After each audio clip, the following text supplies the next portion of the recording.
Hey, what's going on, folks? This is Clay with Clay's AC and Auto Repair and Clay Motion here in Grand Rapids, Michigan. And this is the Clay Way. If this video is helpful, please consider subscribing, clicking the notifications, sharing my videos most of all, and turning on one of my sweet old playlists and letting that sucker play from front to back would be the most help of all. And remember, if anyone else can do it, you can do it too. That I promise you. So today I had the unfortunate circumstance where a friend of mine, Jenny, had her truck towed into the shop, and it's a 2004 Ford Escape. I did some checks and we couldn't find out what was going on, but I solved the problem rather quickly, probably shorter than this intro, but I'm going to give you a couple things that you can actually do first before we go to that, and then you can try this out and see if this helps you out.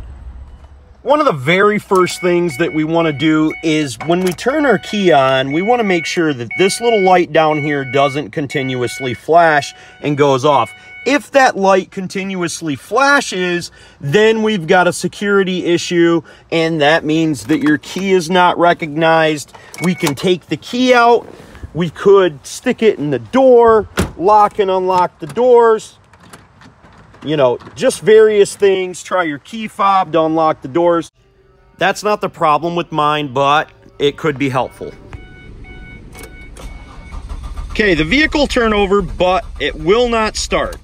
So we want to check and see if we have a fuel problem and a spark problem. First off, because it's the simplest thing to do, I'm going to remove the air filter cover box. And this tube right here runs right into the throttle. So I'm going to spray just a little bit of brake cleaner. You don't need to spray too much. We don't want to catch the thing on fire. We don't want it backfiring. All we want it to do is do more than what it did before. We want it to fire, maybe start up and run for 2 or 3 seconds.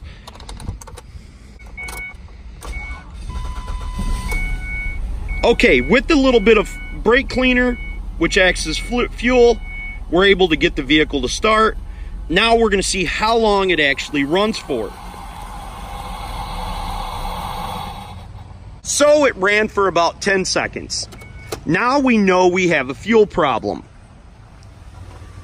Okay, so we know we have a fuel problem, but let's say it didn't run. We could actually check for spark. We could pull one of these coils off, stick a spark plug in the bottom of there, hold it up against something that grounds, and if it sparks while somebody else cranks it over, then we know it's not a spark problem. If it doesn't spark, then we know we need new coils or we got to go down a different hole. In this situation, we absolutely are 100% certain that we have a fuel problem. So we're going to go through and check all the fuses and make sure the fuses aren't an issue. There's actually more complicated tests that we could get into for checking these fuses, but because you guys are probably working at home, you're just going to pull the fuses out and visually inspect and see if they're blown. That fuse is actually good. We can tell because it's got a little loop inside there, and you would see it be dark black right there. We're going to continue that process until we find a blown fuse. Something else that I may want to point out to you guys, because you may or may not know. If you look down inside here, you see 2 little metal tangs. If you look down inside here, you see none. Sometimes you'll look down inside these and you'll see 1. That means that a fuse does not go there, just like right here. Or if we pull the relay out, you'll see little tangs down inside there. If you look close enough, you'll see little metal tangs, and that means that a relay or a fuse goes in there. But when it doesn't have all of them, nothing goes there. Now here under the seat is our fuel pump location. We actually just pull up a piece of carpet, pull up the metal bracket. It's probably held on by 8 or 10 millimeter bolts. I didn't take it apart, so I'm not certain. And this is our plug, and how we unplug it is on the back side right here. This little tang actually pushes down, and when you push that down, it works that lever up and down, and then you're able to remove this right here. Now with my key turned on, I'm going to go back here, and I use what's called a power probe. What this does is this tells me what kind of voltage I have inside my battery. I have 11.7, and when I touch a ground, it'll light up red and it'll light up green. Red is for positive, green is for negative. Okay, my key is turned on, and I know from experience that this top right one is my positive, this bottom right one is my negative.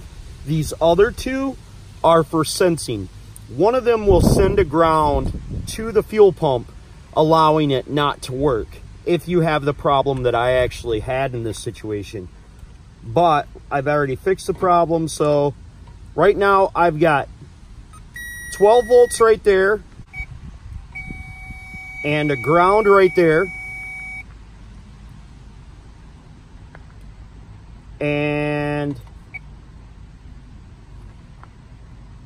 10.5 volts right there, so anywhere between 10 and 11, but I get no light, so that means that that it's not activated.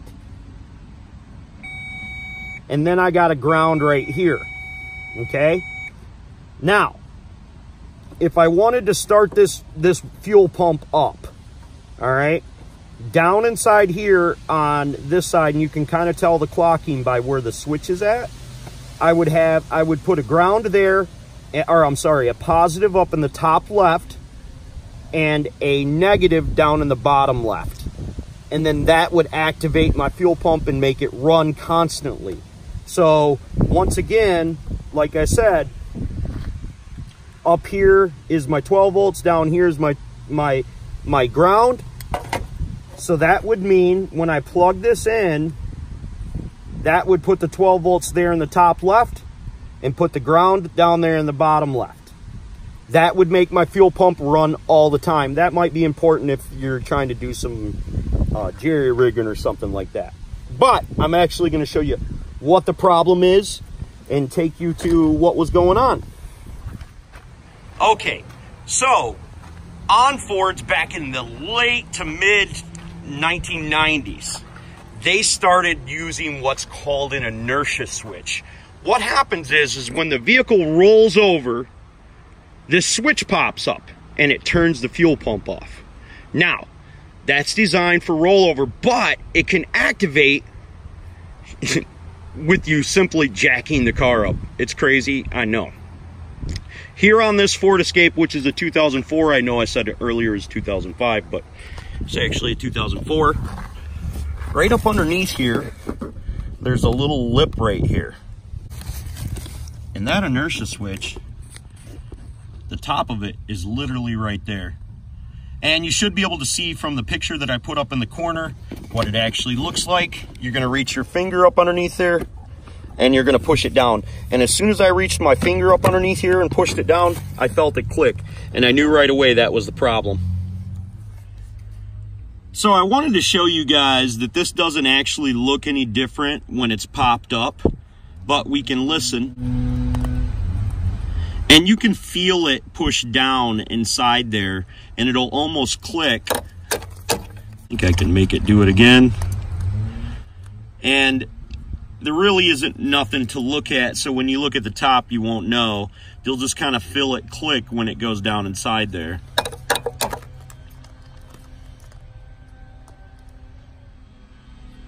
So I assume whatever mechanism allows this to go out of contact when it flips upside down gets weak over time. The spring that holds it inside there gets weak, and that's why it just sometimes does this and breaks, and we really can't tell. I figured I'd show you the body of this thing in case you wanted to see the part numbers on it. Now I'm going to go ahead and put everything back together, and we're going to see if this vehicle starts up and runs constantly, is the hope.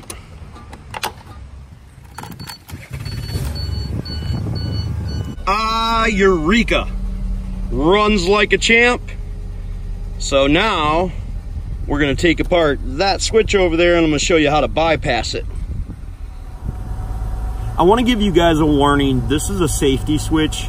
You should replace this switch, but I don't know if you're broke down in the middle of nowhere. So I'm going to show you how to bypass it for the time being if the switch is no good and it won't make connection.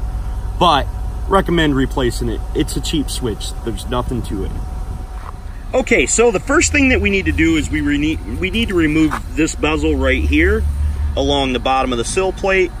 And generally, hopefully, we can just pull that up. Oh, there's a little plug right here. Maybe one somewhere else. And then there's a little one right there as well. So we need to pop these plugs out. Okay, there's a little bung that holds the front portion of this on right down here. So right there, it was a little muggle to get out. So we're just gonna pull that out and pull it back so we're able to remove this trim piece right here, which has a bung right there. Now I pulled the weather strip away from the door there, and hopefully I can just stick my tool up in here, pop this cover off. Pop that cover out of the way, and that exposes our inertia switch. Now the vehicle's running, so I want to see what happens when we unplug this. Well, if you leave this unplugged for a while, it shuts off the power to the actual fuel pump. So the next thing I want to do is I want to check and see if there's power coming to this or if this has ground coming to it. Okay, to make the vehicle think that there's still a switch there, I just basically took a metal paper clip, and there's only 2 posts in here, ran them from one to the other. This is a short-term fix, and you need to make sure that you tape this up because this is always hot anytime the vehicle's running. If the vehicle is switched off, it becomes a ground. So essentially, if this did this for absolutely no reason, if you weren't jacking your vehicle up or you weren't flipping it upside down like the Dukes of Hazzard, you need to replace that switch right there. Switch looks pretty easy to replace. 2 screws, 1 connector. Pretty self-explanatory. I'm sure you folks can handle that at home. Okay, so hopefully you guys found the video to be helpful. You're a little bit more informed, and you can get your old Ford Escape up and going. The primary cause of this vehicle not running was obviously the switch, but I showed you a few other things that you can look for just in case, and hopefully you guys were able to get it running at home without taking it to one of them auto repair shops and having them huge bills. So if the video was helpful, please consider subscribing, but at the very least, just turn that volume down, put on one of my playlists, and let the videos play from front to back. That way you can help me out. Remember, if you've got a question, you can hit me up on Clay's AC and Auto Repair on the Facebook Messenger. I certainly try to answer them for my subscribers and for absolutely free if I can.